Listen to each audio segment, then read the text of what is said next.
सभी पत्रकार बंधुओं को नमस्कार। पूरी दुनिया में झूठ फैलाने की मास्टर पार्टी भारतीय झूठा पार्टी के झूठ फैलाने का प्रयास किया है और आम आदमी पार्टी के तौर पे यह हमारी जिम्मेदारी है कि भारतीय झूठा पार्टी के हर एक झूठ का जवाब दिया जाए। पहली बात, मैं बहुत साफ तौर पे कहना चाहता हूं, बीजेपी के राष्ट्रीय नेता से लेकर प्रदेश नेता तक ध्यान से कान खोलकर सुन लीजिए। दिल्ली में किसी भी पूर्वांचली का वोट कटने नहीं देंगे। दिल्ली के अंदर 30-30, 40-40 साल से जो हमारे यूपी बिहार के पूर्वांचल के लोग रह रहे हैं, जिन्होंने अपने श्रम और परिश्रम से दिल्ली को बनाने का काम किया, आप चाहते हो कि आप उनका वोट कटवा लोगे। यह काम आम आदमी पार्टी कतई नहीं होने देगी। जब हमने आपको एक्सपोज कर दिया तो आज आप हास्यास्पद आरोप लगा रहे हो कि आम आदमी पार्टी वाले वोट बढ़वा रहे हैं, वोट कटवा रहे हैं। एक एक करके मैं रिकॉर्ड बता रहा हूं किस तरीके से भारतीय जनता पार्टी के लोगों ने दिल्ली में हमारे पूर्वांचल के भाइयों को बांग्लादेशी कह के, रोहिंग्या कह के, अपमानित करके उनका वोट कटवाने के लिए एप्लीकेशन दिया है, आवेदन दिया है। शाहदरा में 11,000 लोगों का वोट कटवाने के लिए एक भारतीय जनता पार्टी के पदाधिकारी ने आवेदन किया। जनकपुरी में बीजेपी के 24 कार्यकर्ताओं ने 4,874 वोट कटवाने के लिए आवेदन किया। तुगलकाबाद में भाजपा के 15 कार्यकर्ताओं ने 2,435 वोट कटवाने के लिए आवेदन किया। तुगलकाबाद में बूथ नंबर 117 पर 1,337 कुल वोट है और 554 वोट कटवाने के लिए भारतीय जनता पार्टी के कार्यकर्ता ने आवेदन किया। पालम में 9 बीजेपी के कार्यकर्ताओं ने 1,641 वोट कटवाने के लिए आवेदन किया। रजौरी गार्डन में भारतीय जनता पार्टी के 6 कार्यकर्ताओं ने 571 वोट कटाने के लिए आवेदन किया। हरिनगर में भाजपा के 4 कार्यकर्ताओं ने 637 वोट कटाने के लिए आवेदन किया। करावल नगर में 2 कार्यकर्ताओं ने 3,260 वोट कटाने के लिए आवेदन किया। मुस्तफाबाद में एक ही व्यक्ति ने 534 वोट कटाने के लिए आवेदन किया।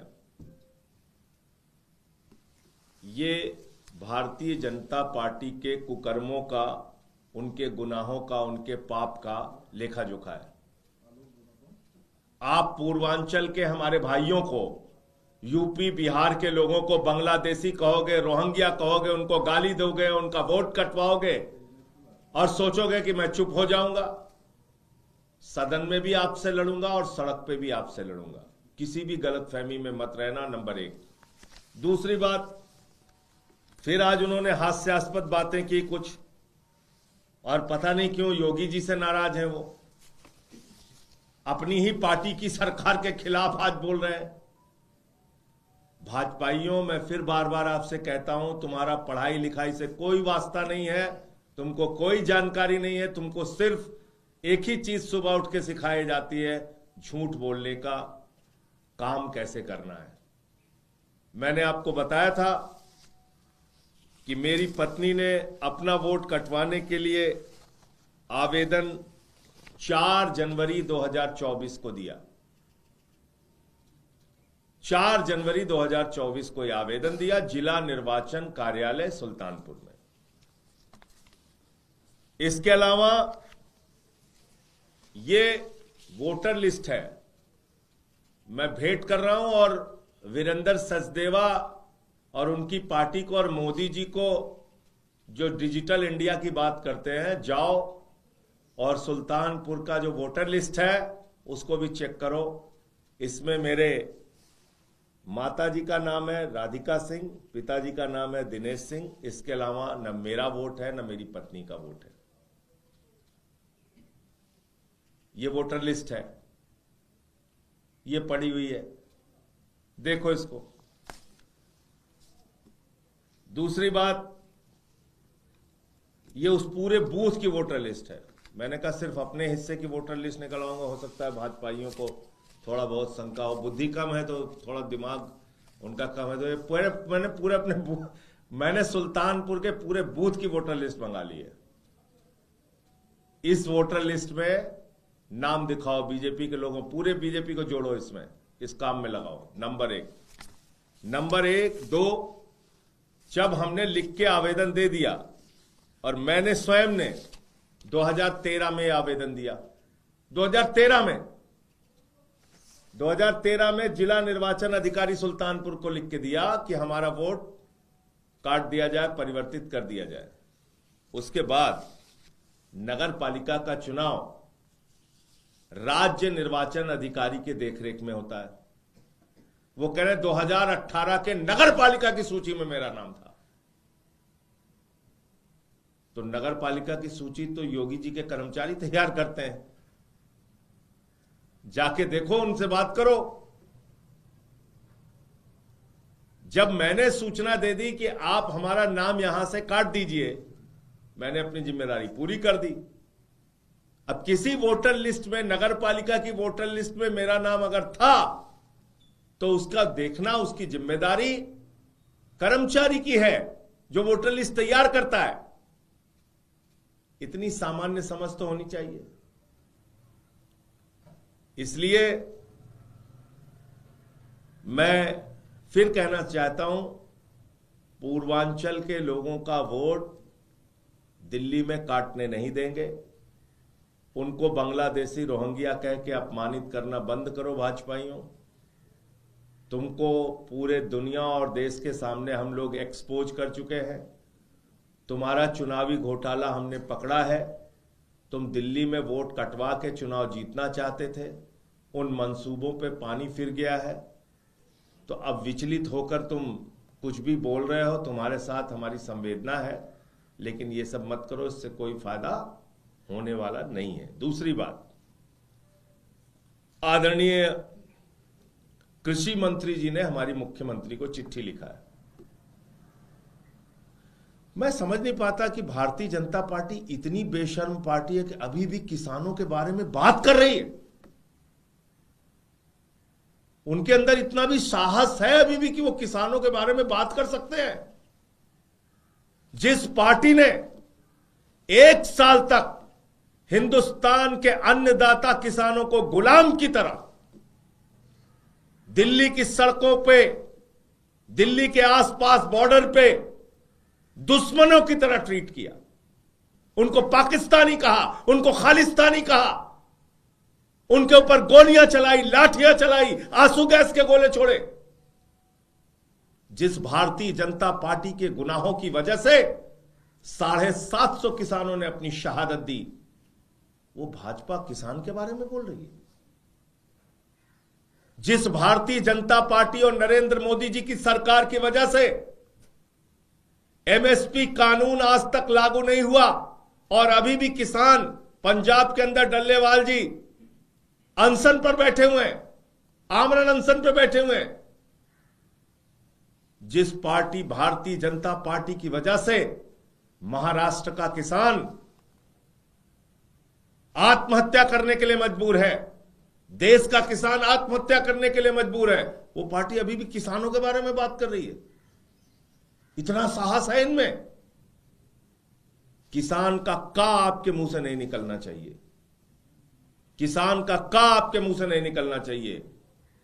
भारत की आजादी के बाद किसानों की सबसे बड़ी द्रोही कोई पार्टी है तो उस पार्टी का नाम है भारतीय जनता पार्टी। किसानों के साथ विश्वासघात करने वाली कोई पार्टी है तो उस पार्टी का नाम है भारतीय जनता पार्टी। आप अब तक एमएसपी का कानून लागू नहीं कर पाए। आपने कहा था कि हम किसानों के फसल का दाम दोगुना करेंगे और आप अभी भी किसानों के बारे में बात कर रहे हैं।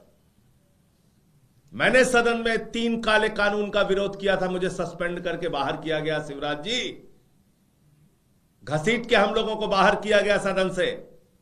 कई रातें देश की संसद में हमने उस परिसर में गुजारी है। आप बात कर रहे हो किसानों की, आप लोग बात कर रहे हैं किसानों की। मैंने प्रधानमंत्री के सामने भगवंत मान जी के साथ मिलकर नारे लगाए, उनको जगाने के लिए सोती हुई नींद से। आप किसानों की बात कर रहे हैं। और फसल की बर्बादी होने पर सबसे ज्यादा मुआवजा देने का काम हिंदुस्तान में अगर किसी मुख्यमंत्री ने किया तो उसका नाम है अरविंद केजरीवाल। पता कर लीजिएगा रिकॉर्ड उठा के। तो इसलिए मैं समझता हूं कि बीजेपी को कम से कम किसान के बारे में बात नहीं करना चाहिए।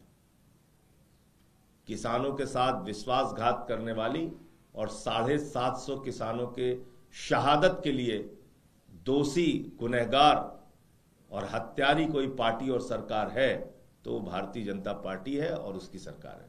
मुझे इतनी बात कहनी थी। आपका कोई प्रश्न हो तो आप पूछ सकते हैं। वो ये भी कह रहे हैं कि आप कोई भी योजना जो होती है केंद्र सरकार की उसे लागू ही नहीं होने देना चाहते हैं और आपकी किसानों के प्रति ही नहीं बल्कि बाकी वर्ग के प्रति भी काफी उदासीनता है, लोगों में नाराजगी है इस बात को लेकर। कौन सी योजना हम नहीं लागू होने दे रहे हैं? आयुष्मान की अगर ये लोग बात करते हैं तो आयुष्मान का लाभ तो दिल्ली में किसी को नहीं मिल सकता। अगर इनकी योजना को आप पढ़िए तो क्या कहते हैं, पक्का मकान होगा तो आयुष्मान योजना का लाभ नहीं मिलेगा। फटफटिया बाइक गाड़ी होगी, मोटरसाइकिल आपके यहां होगी तो आपको आयुष्मान योजना का लाभ नहीं मिलेगा।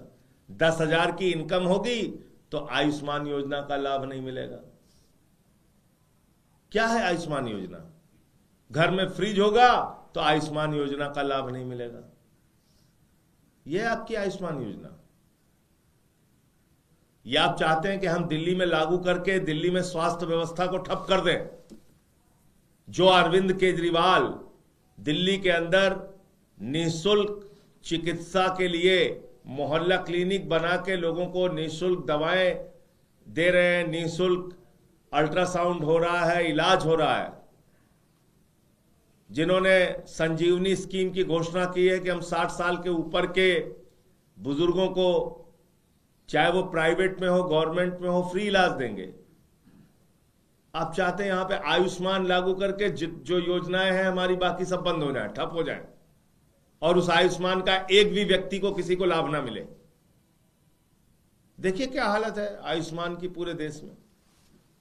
खुद शिवराज सिंह जी जब मध्य प्रदेश के मुख्यमंत्री थे तो आयुष्मान योजना की कितनी दुर्दशा हुई थी, उस पर मैं एक दिन पूरा विस्तार से आपको बता दूंगा। सर, ये आरोप है कि जहां आपके परिवार पत्नी के बारे में, आपके बारे में कहा गया कि 2 वोटर आईडी कार्ड रखे हैं, साथ में ये भी कह रहे हैं कि चुनाव अधिकारी को धमका रहे हैं। ये धमकाने, डराने, गुंडागर्दी करने और जेल में भेजने का लाइसेंस सिर्फ भारतीय जनता पार्टी और मोदी जी के पास है। हम अपना काम कर रहे हैं। हाँ, ये जरूर है कि आप अगर ये सोचते हो कि आप हमारे पूर्वांचल के भाइयों को बांग्लादेशी कहोगे, रोहिंग्या कहोगे और हम आपको छोड़ देंगे, तो ये तो होने वाला नहीं है। इस पे तो आपसे लड़ाई होगी। आप वोट कटवाना बंद कर दीजिए पूर्वांचलियों का, ऐसे काम मत कीजिए। सर, मनोज तिवारी ने कहा है कि आप दिल्ली में किसानों को किसान का दर्जा नहीं देते। उन्होंने कहा कि सर्कल रेट भी नहीं कई सालों से बढ़ा है, जबकि 10 किसानों का बोलने का अधिकार नहीं है बीजेपी को। बीजेपी किसानों के साथ विश्वासघात करने वाली आजादी के बाद की सबसे गुनहगार पार्टी है। उन्होंने 750 किसानों को मौत के घाट उतारा है। बीजेपी अब तक एमएसपी लागू नहीं कर पाई है। एमएसपी की कानूनी गारंटी दो, अभी भी हमारी मांग है, उस पे काम करो। किसी भाजपा के नेता का कोई भी जवाब बनता ही नहीं है जब तक वो अपने वादों पर खरा नहीं उतरते। तो इसलिए भाजपाइयों को कम से कम किसान के बारे में नहीं बोलना चाहिए। सर, जैसे ये बात कही जा रही है कि 4 तारीख को आपने अगर वोट काटने का एप्लीकेशन दिया अनीता सिंह जी ने, 8 तारीख के एफिडेविट में वो खुद को सुल्तानपुर का वोटर क्यों बता रही हैं? तो ये खुद से एफिडेविट में झूठ बोला है उन्होंने, जो कि कानूनी अपराध है, इस तरह के आरोप लग रहे हैं। कैसे झूठ बोला है भाई? जिस दिन वो 4 तारीख को एप्लीकेशन दे रही हैं, 8 तारीख को एफिडेविट दे रही हैं, तो तब तक उनका पता वही है ना। जब वोटर लिस्ट में नाम उनका कटने की प्रक्रिया वहां के निर्वाचन अधिकारी पूरी कर लेंगे तो अपना पता वो जो लिखेंगी, जो मौजूदा होगा वो लिखेंगी। और दूसरी चीज, मैं भाजपाइयों को पूरा मौका दे रहा हूं कोर्ट में सारी बातों को रखने का। इसमें उनको आपत्ति क्या है? अगर मैं उनको आमंत्रित कर रहा हूं, न्यायालय में उनके खिलाफ केस कर रहा हूं, तो सारी बातें वहां रखेंगे वो। हम गलत होंगे तो हम पे कार्रवाई होगी, वो गलत होंगे तो उन पे कार्रवाई होगी। हम कहां भाग रहे हैं? हम तो उनके एक एक बात का जवाब दे रहे हैं। दिल्ली में है, जिसको कटवाने के लिए इन लोगों ने आवेदन दिया। मामला वहीं से शुरू हुआ। चुनाव आयोग को बता दिया है कि दिल्ली में है और अब वोट ना काटा जाए। बिल्कुल बता दिया है। सर, खबर ये आ रही है कि बीजेपी जैसा आप लोग कर रहे हैं वैसा ही बीजेपी भी करने जा रही है, लेकिन आपसे बढ़ के करने जा रही है। 200 यूनिट की जगह 300 यूनिट फ्री देने की बात चल रही है। पहले घोषित करने दीजिए, पहले घोषित कीजिए, करने दीजिए। आप लोग बढ़ाएंगे क्या, यूनिट फ्री करेंगे? मैं कह रहा हूं पहले उनको अपनी घोषणाओं को आधिकारिक रूप से घोषित करने दीजिए ना, तब उस पर बातचीत करना ठीक रहेगा। आधिकारिक रूप से बीजेपी को सारी जो योजनाएं घोषित करना चाहते हैं करने दीजिए। बीजेपी एक पोस्टर जारी किया उन्होंने लिखा है कि वोटर लिस्ट में स्कैम है 24 में। एक वो आपने देखा होगा फेमस पोस्टर, उस पर उन्होंने लिखा है कि फर्जी वोटर से, वो अपने लिए लिखा है उन्होंने। वोटर लिस्ट में स्कैम है, भाजपाइयों ने किया है। वीर सावरकर की भी एंट्री हो रही है चुनाव में, एक आधारशिला रखने जा रहे हैं दिल्ली विश्वविद्यालय के कॉलेज का। बीजेपी कह रही है कि वीर सावरकर के नाम से होगा, मोदी जी उद्घाटन को आधारशिला रखेंगे। रखने दीजिए, इसमें क्या दिक्कत है? आपने डिफेमेशन फाइल करने की बात कही थी, बीजेपी के नेता अमित दे दिया, लीगल नोटिस दे दिया, भेज दिया। उसकी कॉपी भी आपको दे देंगे। अमित मालवीय और मनोज तिवारी को लीगल नोटिस भेज दिया। उसकी प्रक्रिया शुरू कर दी मैंने। और पूरी बीजेपी नरेंद्र मोदी से लेके और अमित मालवीय, मनोज तिवारी तक जो भी न्यायालय में आके मेरे वोट से संबंधित और मेरी पत्नी के वोट से संबंधित साक्ष्य देना चाहें, उनका खुला स्वागत है। लेकिन पूर्वांचलियों का वोट कटने नहीं दूंगा। उनको रोहिंग्या और बांग्लादेशी कह के तुम सोचते हो अपमानित कर लोगे, ये नहीं होने दूंगा। तुमसे तो लड़ूंगा, कोई दिक्कत नहीं।